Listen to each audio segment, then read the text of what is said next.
Martin, we've come inside now because it's a little bit nippy outside. It's a bit nippy, yes.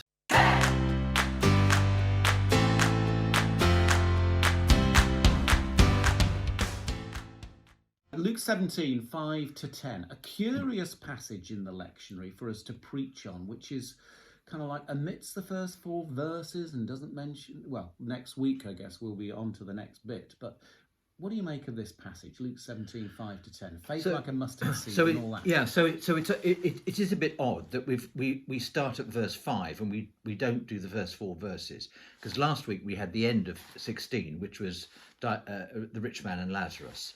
And the first, what we haven't got, so in 1 to 4, there are a couple of verses about stumbling and not being the cause for others to stumble, and then a piece about forgiveness and forgiving someone. If somebody sins against you 7 times in a day, you need to forgive them 7 times.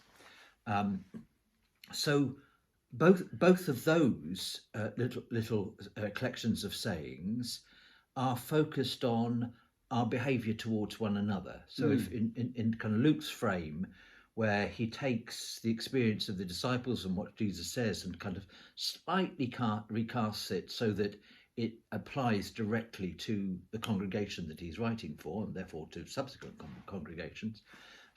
So he that's about how we are with one another. But then it moves on to this interesting section, as you say, about faith. First of all, yeah, the disciples pleading, increase our faith. They ask this question, and so you think, okay, what's going on here? So there's something about people's concern. What, how do we possibly, in this question for all of us, how do we possibly live this life we're called to and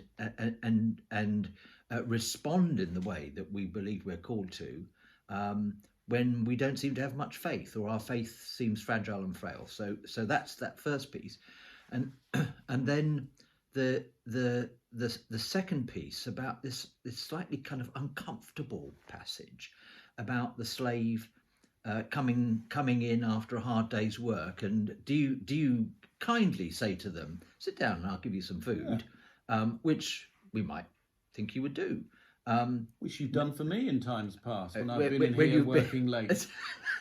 Rather than saying, shut up and get on with your work, that's right, you unworthy suffragan.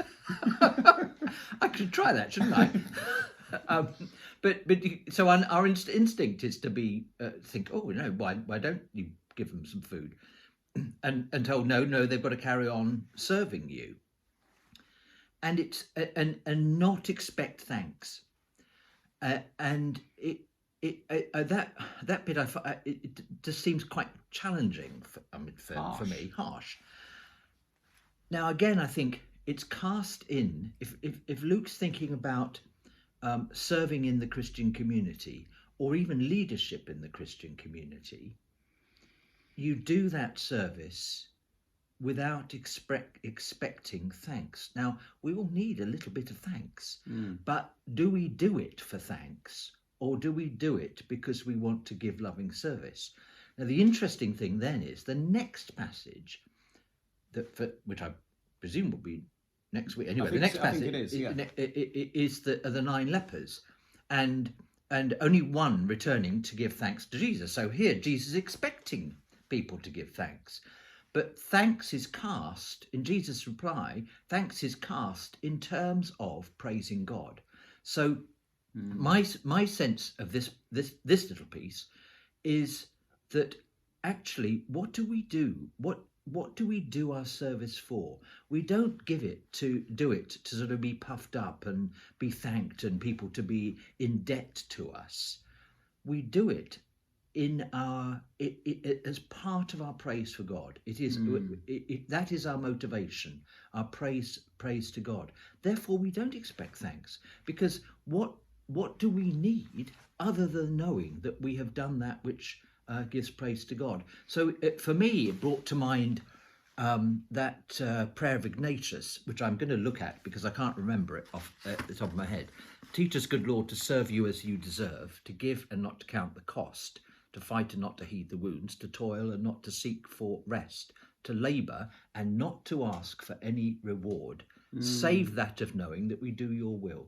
And that just struck me as an encapsulation of the message of what otherwise looks like quite a tricky little piece in this reading. Yeah, but you're thinking about the first part. Well, why does Jesus use the word mustard seed? Because when they say increase your faith, he says, if you had faith like a mustard seed, he would say to, this, what was it? Mulberry tree. Move over there into the sea and it will be planted there so that something impossible would happen. So why mustard seed? Well, mustard seed is a seed is a life. It's life-giving and it's life. And it actually bears fruit. So I assume this metaphor of a mustard seed is used because there is something about faith which is life and life-giving and which bears fruit. And what's the next thing he says about the mustard seed? Or what's the next thing you can derive from the mustard seed? Is it grows up into a great plant. Yeah? So what is faith? What is faith? One of my understandings of way of seeing faith is a trust that leads us to act as if something is so, and leads us to act by putting ourselves in touch with a power that brings about a result. And faith is something we have every day. So we have faith in our dentist, don't we? I trust my dentist, which leads me to act. I go to my dentist. You go there a lot. Yeah, I go there a lot. And my dentist helps me with my teeth, mends my teeth, and therefore I trust my dentist more. Yeah. So it's a growing thing. So there's something Jesus is saying here, I think, about how faith is a growing thing. If you start with a little, but as you put your trust in and watch out for the results of acting in that way and putting yourself in touch with that power, it will lead you into more faith. It's like grateful people become more grateful. Yeah. Praising people become more praising. And I think it clues into that other tricky saying of his about to those who have, more will be given. I think he's talking there primarily about faith. And then I think the next bit is connected with it, where he talks about the servant who comes home and who isn't then given a meal for doing well, but is told to, continue with the service. I think one of the things that is fatal to faith and really weakens our faith is when we have a relationship of earning with God. If we conceive our relationship with God as earning so that we then deserve something, then we're entering into a contractual relationship with God. And guess who's formulated the contract? I have. Yeah. And guess who's decided what are the terms of that contract, and therefore is in a position of judging whether God's keeping the contract or not? I am. Suddenly, I am at the centre and not God.